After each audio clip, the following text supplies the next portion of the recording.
as Info here. Hope you are well. Today I'll show you how to see and delete all your Facebook comments on posts. So let's start.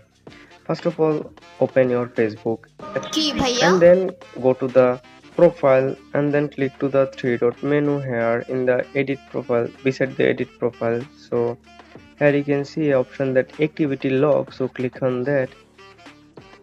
After that you will see lots of options there. Just scroll down and click to the view activity history options. After that just click to the filter options in the top side and then you can see option that categories, so click on that and then you can see option that interactions in the third option, so click on that and then choose the comments options in the second number.